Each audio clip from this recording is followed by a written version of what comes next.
Welcome, everybody, to another episode of Into the Multiverse, a DC Comics podcast. I'm your host, Taladia Plays, and I'm joined by a very special guest to my left hand side, which is none other, the one, the only, Chainsaw Reacts. Yes, Yes, guys, yes. I would recommend checking him out. He's a great content creator. He does counsel on every Wednesdays. You hmm see me on there. You guys know that he's a big movie guy, big TV reactioner, big cartoon reactioner as well. I would Yep. say he hmm knows his stuff, hmm and he's a great journalist as well, and a Well, good thank you. friend. Thank you. You as well, my friend. Thank you so much. Appreciate it. Yeah, this is fun, man. I'm excited. Talk some DC. I grew up on DC. Grew up on Marvel. So Yeah, I always love talking about this stuff. So yeah, let's do it. Let's do it. yeah. I thought, why don't we talk about year one of the hmm DCU, which just kicked off Creature Commandos this year, hmm and started off there and then gradually work our way up to Peacemaker and our honest opinions on it, and also talk about our projections for 2026, leading with Lantern, Supergirl, and Clayface, and what we predict for the projections for those projects as well. So we kind of have a discussion on that. So, firstly, let's kick things off where everything started off with the DCU, which was Creature Commandos. hmm Now, I know that you have done reactions on that, hmm Yeah, and I know that. yeah, it definitely was interesting for sure. Like, did you did you think it was a good introduction for the DCU in terms of that being the first official project starting it? I thought it was an interesting start.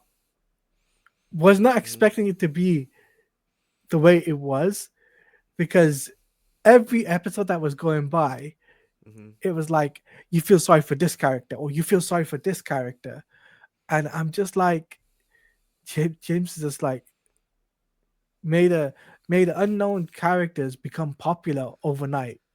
hmm Yeah, Like, that's what he likes doing. That's his yeah, wheelhouse, right? To take characters that you're not familiar with, or like if you know them from the comics, like there's a lot of people that have no idea who these characters are, but like bringing them to life and finding a balance of tone, because like you said, each episode felt like we were focusing on different characters.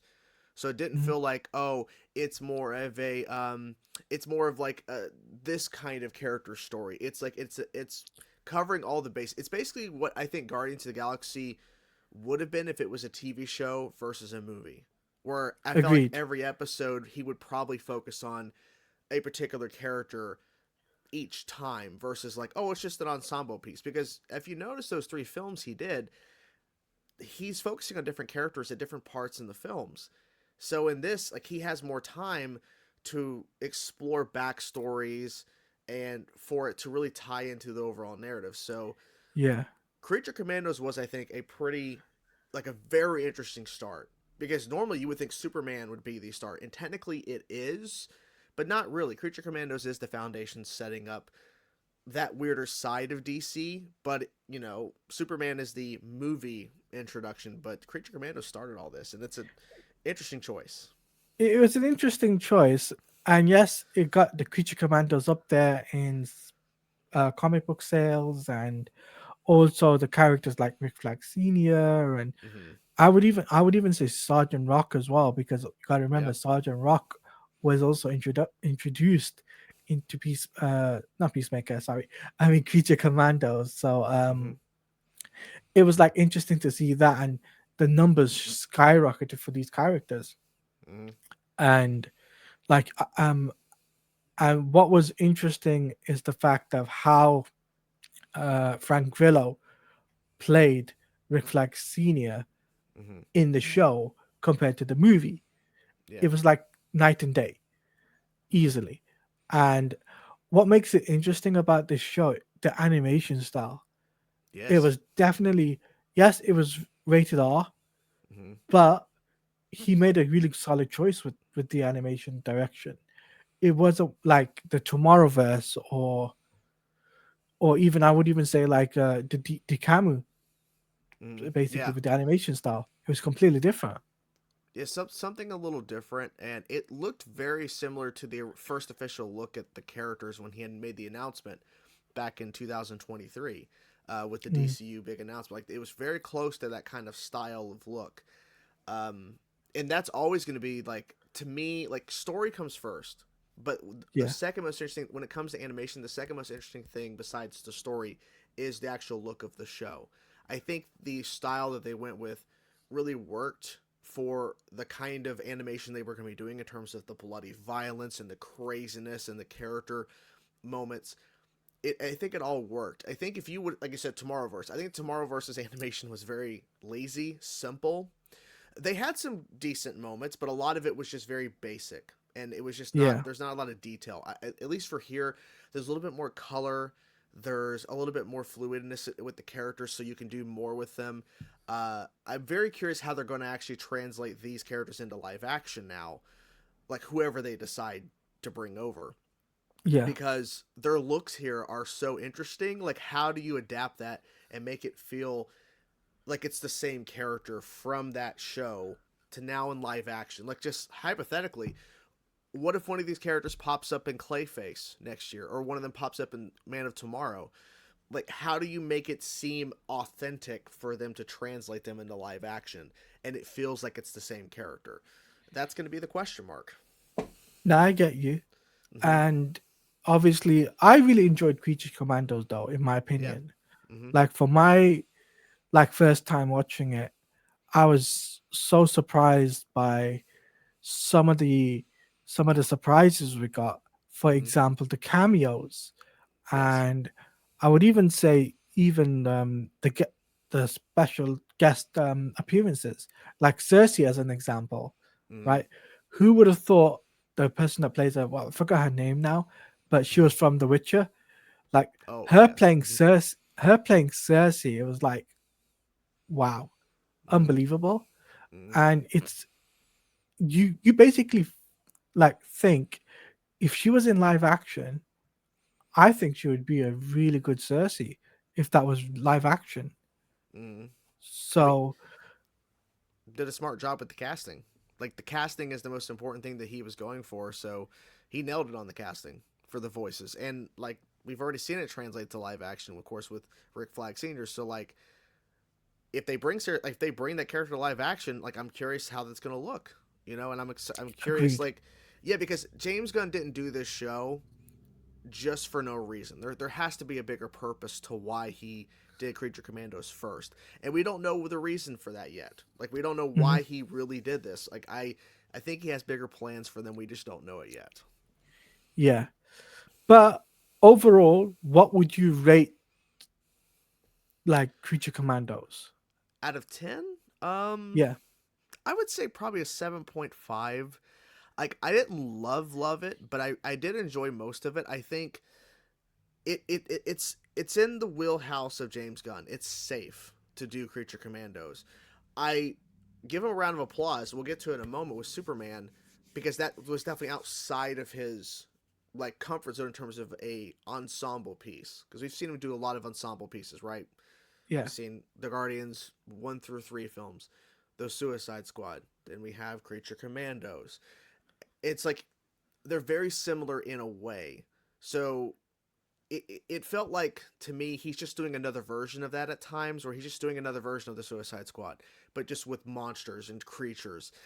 But he still did a really good job with the overall tone and the narrative and what he accomplished with it. It didn't stick the landing perfectly for me, but it still worked in a sense to introduce us to a new DCU, a new world that has all this craziness, because it shows that it's lived in. It's not showing like the origin. It's already lived in. There's already all these characters. There's all these things happening right now, right? There's future visions of things.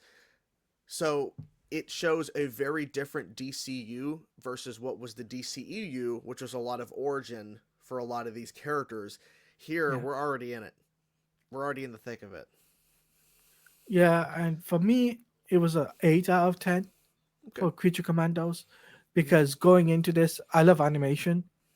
And I think looking at this from an animation perspective, Mm-hmm. I really enjoyed it. I didn't think that it was a bad animation direction compared to previous shows that I've watched. Mm-hmm. Like, I would even like I'll probably put it up there. Like, some of the old like I wouldn't say Teen Titans, but maybe Teen Titans Go wasn't Oh it for yeah, me. no. It wasn't it for me. But this definitely was for me. So Mm. definitely 8 out of 10. But now we're Okay. gonna move swiftly on to Superman. Yeah, as you guys can see the background, that is Superman. Superman with his dog Crypto. Mm. Now, honestly, this was the big blockbuster movie for 2025 Mm-hmm. in for DC's perspective, right? Mm-hmm. And honestly, I really think they hit the nail on the head when it comes down to portraying Superman for what it is, for what he should be portrayed, which Mm-hmm. is light-hearted, hopeful, not like this depressing or a character where yeah, Henry Cavill did a good job, for Zack Snyder's universe. Don't get me wrong, I'm a Snyder Mm-hmm. fan. Yes, I should know, but Mm-hmm. when I look at David Cornsweat's portrayal, he's getting to the more of the more recent comics side of things. So we're talking like not New 52 ish, but I would say Rebirth or something along the lines of that, where Superman has come back, the old Superman post crisis Superman has come Mm-hmm. back. So he's have that more hopeful feel to it. Um, I really like the design of where David Cornsweat's suit was, and the story was interesting of how they ended up where they ended up. Like, what did you think of the Superman movie? Though I never really got the opportunity to ask you this before. Well, I really enjoyed it. It's not perfect. It's not like 10 out of 10. I do have Mm, issues with Nicholas Holtz's Lex. I need to see more of his performance as Lex because I don't know. I just didn't really like grasp onto it and go, yeah, this is what I want from Lex. Like it was definitely more in lines of what you expect from Lex, but I don't know. I just need to see more of what they're planning, especially with Man of Tomorrow coming. I'm really curious how that's going to factor into his portrayal and what they're going to do with his character. But David Cornsweet crushed it as Superman. I think putting the trunks on him was a bold choice, but it's a 50-50 shot. Like, you either do it or you don't. So the fact that James Gunn decided to go with it, and also the fact that he even mentioned he talked to Zack Snyder, of all people, too, about it. It's like the layers that he was going through in terms of talking with people who've already worked with the character, showing him being more hopeful, but also with the story being darker in some aspects in terms of what yeah, we were expecting because of the reveal of his parents' like message, what it really said, the full message. It's a big moment. It's a bold choice again, and we end where I think it makes sense for the character and it makes sense for the universe. Superman it needed to end on a lighthearted ish note. Maybe Man of Tomorrow coming up doesn't.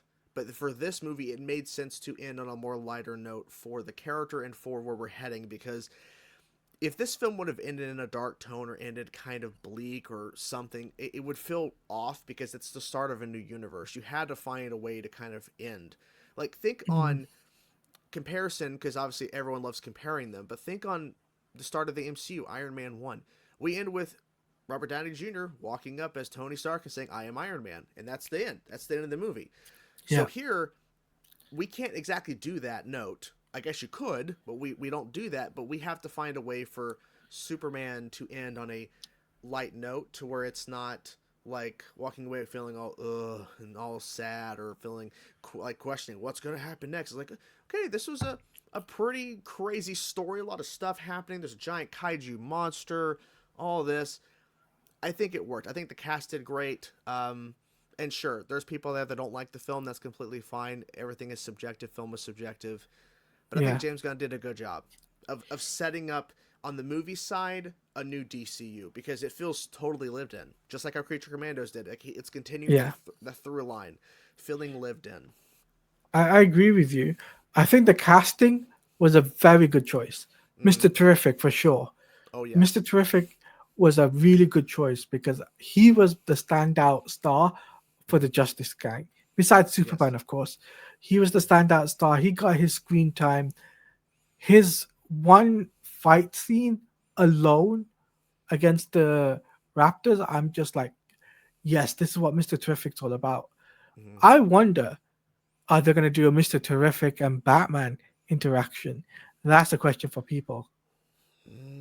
I would love to think so. Yes, I would love to think that. Well, I'm going to assume when the Justice League is formed in a couple of movies down the road at some point, that Yeah. that they're gonna Mr. Terrific's got to be a part of it somehow. I would assume so. Yes. Yeah. So yeah, I really think Mr. Terrific was a standout. Isabella Merced, who played Hawkgirl, I thought she did a good job Hmm. as Hawkgirl. And Green Lantern, Guy Gardner, I think Nathan Fillion was just playing Nathan Fillion, to be honest. Yeah, he's just playing a douche. Yeah, Yeah, that yeah, which that's the character, but yeah, I get your point. Yeah. yeah. But if, to be honest, I really enjoyed Superman for what it is, not for like, oh, I'm a comic book guy. Hmm. For a film on its own merit, it's a good film. It's not a bad film. It's not amazing, like I would say a 10 out of 10 film, Hmm. but a moviegoer, I would say probably a 9. I took my elder brother, he's not a Superman fan, but Hmm. the last time he saw a Superman film was Superman 2, Mm. which is in 1980. Yeah. And that was a very long time ago. He was so worried that the villains of the story were going to wear, like, these cloth outfits. I Hmm. said to him, no, no, no, that's not what this film's about. You don't need to No. worry about that. This film will have great designs. You don't need to Hmm. worry about it. You don't need to Hmm. fret. So he was at ease. I went to see it about 2 times, and I gotta say, both times were amazing to Hmm. watch it twice. Once, obviously, with my brother, and then another time I went to go see it with my friend. So Hmm. that was cool. And honestly, I'm looking forward to the chapters for the Superman saga, because Hmm. that's the most important key now, is put elevating the Superman name and the Superman IP out there to Hmm. kind of trying to get Superman back into the popularity contest with Batman. Everyone knows Batman sells. Yes. Everyone knows that. Hmm. But to put Superman underneath that, it needs to have that boost now. And I Hmm. think Superman for this film gave that boost.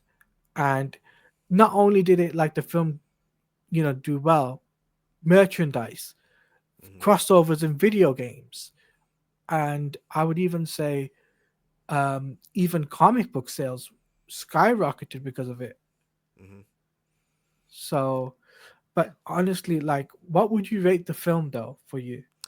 Um, I would say Just eight. I would say at eight 8? out of 10. 8 out of 10. I think that's a fair number. It might go higher on a rewatch. I have not rewatched it in a bit, but I like the point you're making, because I think this is what Gunn's trying to do.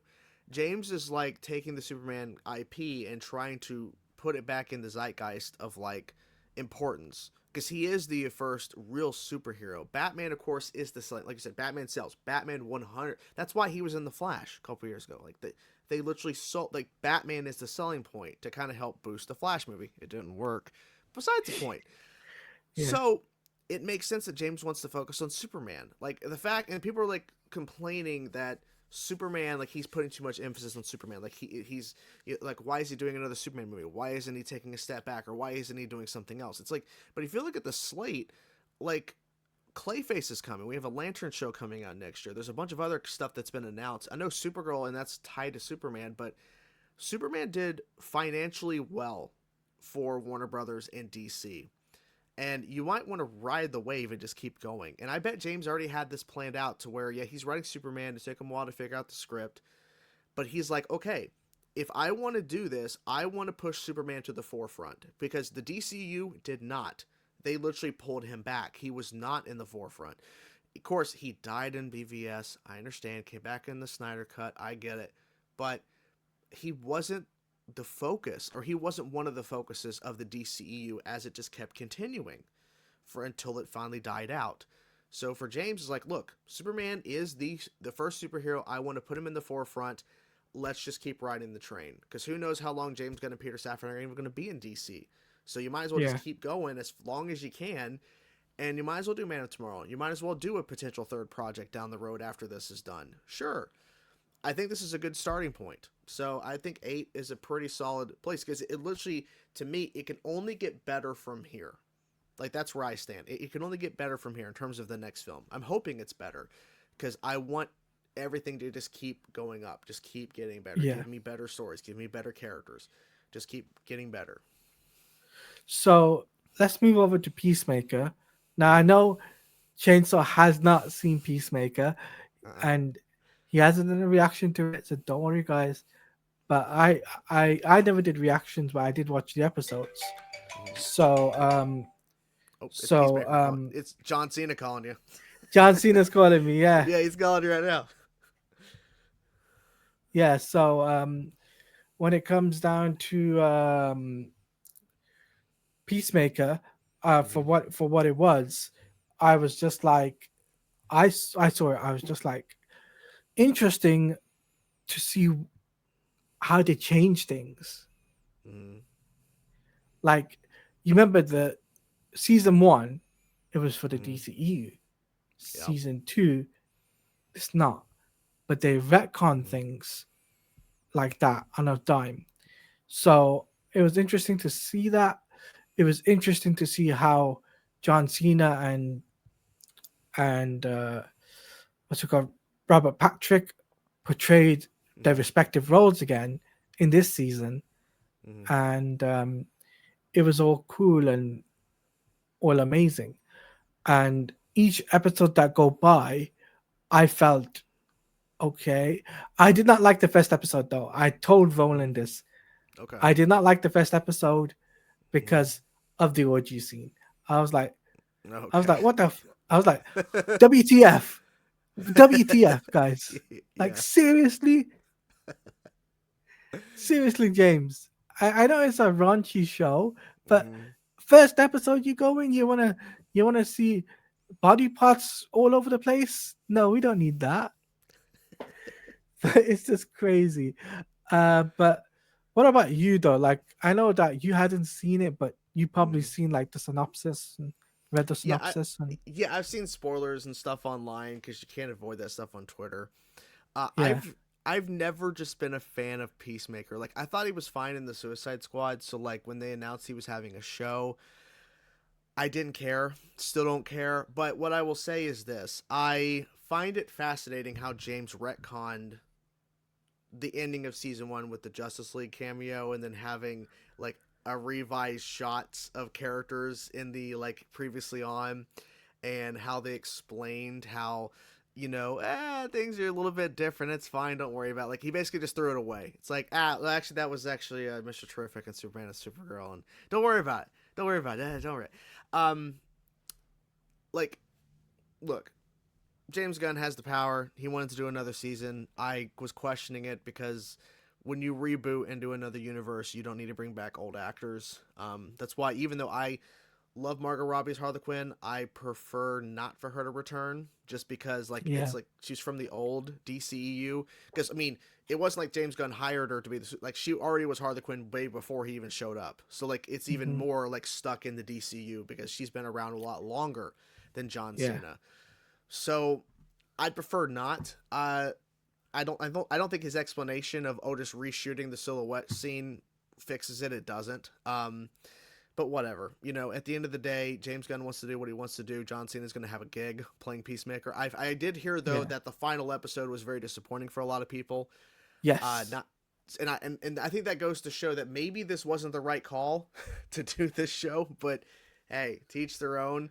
I'm just looking forward to the future of what's What coming. Yeah. what I feel they shouldn't have done the final episode. It should At have all. left it at all. They should Mm-hmm. have done it on 7 episodes, and Mm-hmm. that episode of seven that should have been the killer point. That should have Mm-hmm. been the stopping point. Mm-hmm. You should have done the epilogue. You should have left the epilogue for Man of Tomorrow. Mm. Okay. That would have made a more logical sense Mm-hmm. because everything that was in Peacemaker season two is Mm-hmm. leading into Man of Tomorrow. Yeah. So, in all honesty, though, it's like, yeah, it was like a, it was like interesting, but it was disappointing finale, and shout outs to Ronan, by the way, because every week we used to do we we used to talk about this every week on his Mm-hmm. channel, Yeah. and it was like it was like crazy just to have these conversations with Ronan, and he Mm-hmm. used to talk about things, and I learned something new every week as well, Mm-hmm. and but yeah, it was cool, and I can't. There was some characters that I never thought we would see in live action. Mm-hmm. For example, White Rabbit, right? Yeah. Yeah. And That and was crazy. that was crazy. Shout out to Brie Noel. Mm-hmm. So yeah, so it was crazy to see that in live action. Um, but yeah, if I had to rate the show out of 10 because I've seen it, Mm-hmm. probably a 7.5, no more than that, Okay. because it was still good, but it's not good enough to Mm-hmm. be like an 8 or a 9, because the James Gunn kept on hyping up the 3 episodes. He kept That on did. yeah, that was the thing. People were like saying, "Oh, well, that's why the screeners didn't go out because there's a lot of like secrets and big reveals." And it's like, "Oh, there really wasn't a lot here." So why No, was he there hiding wasn't. these episodes? I wonder if there was stuff that was cut. And like, I don't know. I'm wondering. You know. I wonder as well. Mm. So, out of all the 3 projects, what would you rate? Where would you rank them? Obviously, Peacemaker last. I've not seen it. Creature Yeah, Commandos 2 and Superman 1. I think Creature Commandos could possibly be above Superman, as if it gave me, I don't know, I guess maybe just more like character moments and stuff, and just maybe just overall just more of compelling stories at times. 'Cause at times I'm like, that's okay, all right, whatever. But Superman, I yeah, think I think Superman was always destined to be number one, unless it was really bad. But I was the most excited for Superman because I love the fact that he was going the lighter tone for yeah. parts of it, for the character overall. Of course, the story can be darker, which it was at times. So, but yeah, really enjoy. I think Superman, yeah, number one, no question. Awesome. For me, it has to be Superman number one. Mm-hmm. Then I probably would put Creature Commandos number two. Like you, Mm-hmm. I'll put it number two, but Peacemaker was bottom for me. I just didn't. Even though I'm a John Cena fan, yes, I've Mm-hmm. got John Cena representation. Mm-hmm. I still don't think it was the time. The time wasn't now. Yeah. So, The um, time. literally, Yeah. Yeah. um, but I just feel what they should have done is waited on Peacemaker season 2 Mm-hmm. and just do 2 projects, which was Creature Commandos and Superman. After that, Mm-hmm. start promoting other things like Mm-hmm. Lanterns Yes. and Supergirl. Mm-hmm. Start focusing on those projects. Yes, it would have been nice to have another project. It would have been cool to have like a third. No, but we did get a third project. But if we didn't get a third project, it would have been nice to have a third project. But it just didn't fit the timing. The timing was off as well. Mm-hmm. So I just feel what they need to do for next year, because next year is a big year. Because Yeah. no, James Gunn is not touching any of those projects from Mm-hmm. Lantern, Supergirl, and Clayface. Mm-hmm. It's going to be a very tough year for DC. It's a make or break situation. Mm-hmm. Is these projects, are they going to be nines, tens, in the Metacritic score or IMDb score and cinema score and stuff like that? And like, what excites me the most is Clayface for me personally. Mm. It's a Okay. it's a horror film, Mm-hmm. and it's not. Yeah, I'm gonna be excited for Supergirl as well, but Clayface is the one to look out for me Okay. personally, because it's a genre that DC has never ventured into before. Mm-hmm. So this is a different thing. There's no Batman in it. Yeah. So how will they gonna tackle this? How are they gonna tackle the character without Batman? That's the question in everyone's mind. But where do you see the projections for 2026, and what do you think? Mm. Do you think it's also a make or break for DC or no? I don't think it's a make or break. I just think it's hopefully. a good continuation. I think it's interesting you're saying Clayface out of the three you're most interested, but I mean it makes sense because it is the wild card. Because Supergirl is a safe choice after you do Superman. She's already in the towards the end of the Mm. film. Lanterns, you've already got introduced to a Green Lantern, Guy Gardner, so it makes sense logically to do a Lanterns project. I don't know if maybe a movie would have made more sense, but whatever. A long form TV show with hopefully with a higher budget so that CG is good. Um, but out of the three, I mean, I'm personally most interested in Lanterns.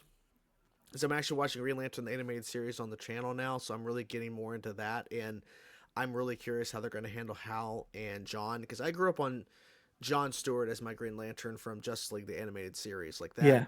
that character John Stewart I loved so much. So to see him in live action and with Hal Jordan, that's awesome.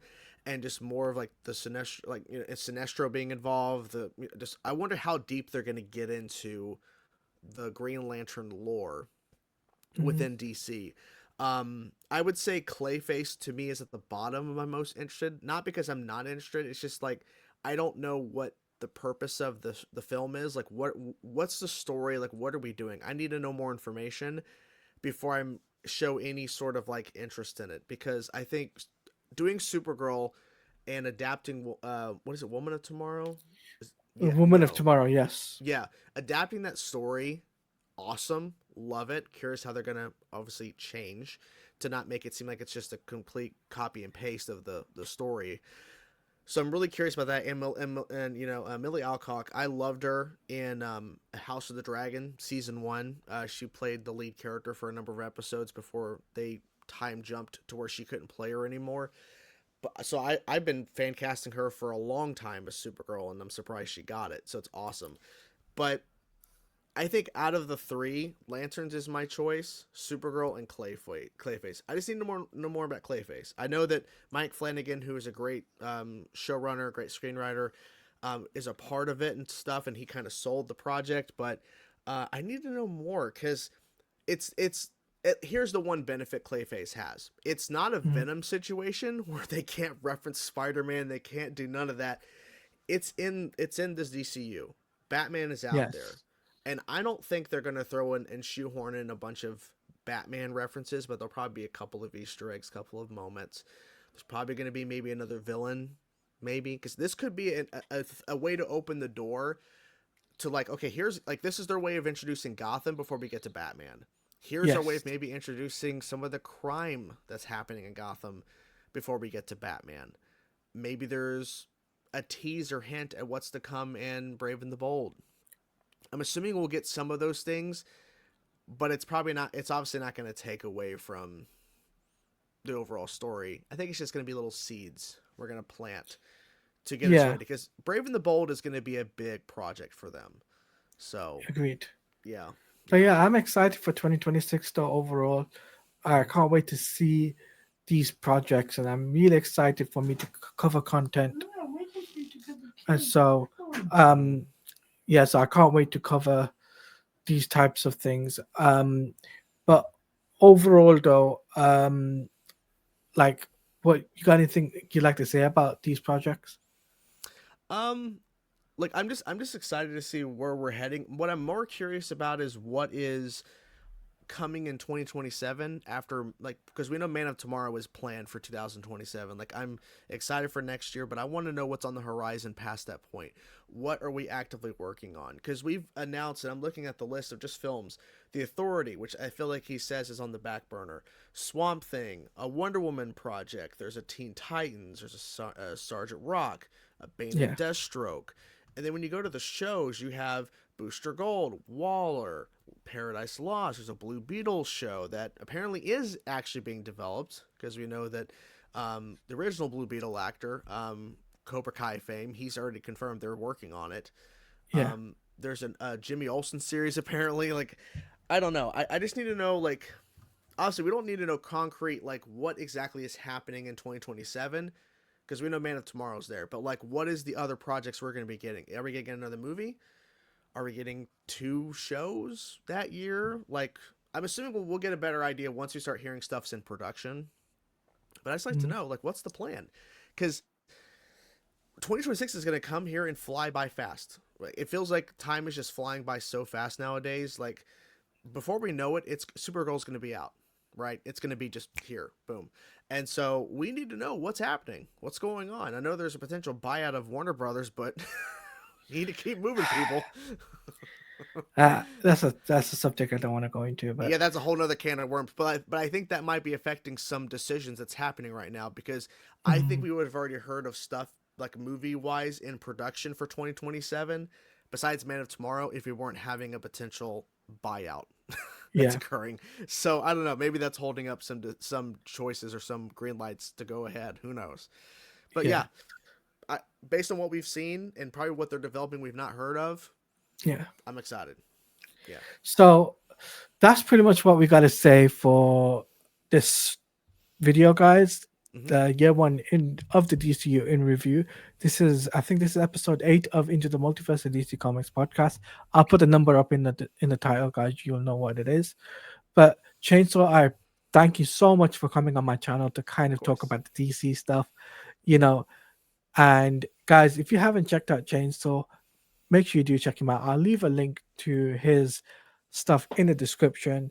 Please go subscribe to him. Please go follow him. And also, please, please, please watch Council of Creators because it's the place to be every Mm-hmm. Wednesday nights. Yep. That's where I am, and that's where a bunch of other creators are as well, including our very own Phil. A shout Yep. out to Phil. Phil. Yeah. Yep. So shout out to Phil. But Yep. Chainsaw, would you like to promote any of your upcoming videos you got coming up on your channel? I mean, I got, of course, I cover my weekly shows on Green Lantern the Animated Series on Saturdays. I cover Ben 10, Omniverse, the fourth show on Sundays. Um, and yeah, and covering Has Been Hotel. Has Been Hotel's ending this week, upcoming. Um, yeah, I mean, I'm just putting out, I'm trying to cover more trailers. I'm trying to cover just more content. I'm trying to just do more, in general, just to kind of get myself out there more because I'm ready to get 100,000 subs. I'm kind of tired of because I've been doing this 10 plus years and over 11 years now, and I'm still 22% away. I'm at 78,000 subs. I finally hit 78, so just trying to push, But yeah, just be on the lookout. Got a lot of stuff coming. Guys, make sure you do subscribe to him. Let's get Chainsaw up to 100K, guys. I need it. Let's get that hashtag. Yeah. Let's make a hashtag up saying hashtag Chainsaw to 100. Yes, please, please. So, on that note, guys, if you want to check me out, it's at Taladia Plays _ on X and at Taladia Plays on Threads, Blue Sky, and Instagram. What I got coming up on my channel though is I will be doing a video talking about Injustice 3 and what storyline they could do, from whether it could be a Blackest Night storyline or a Flashpoint storyline. What is sounded more viable? So there will be a Okay. discussion with myself and Jay Heat. Expect that video to come out soon. And there will be some more other videos like Lego Batman Legacy of the Dark Knight. There will be content on that and also 007 First Light. So stay tuned for that. So until then, have a wonderful morning, wonderful afternoon, wonderful evening, wherever you are in the world. Stay safe out there. Hope I put a smile to your guys' face. And remember, you guys are awesome. So until then, take care, everyone. Bye bye. Bye.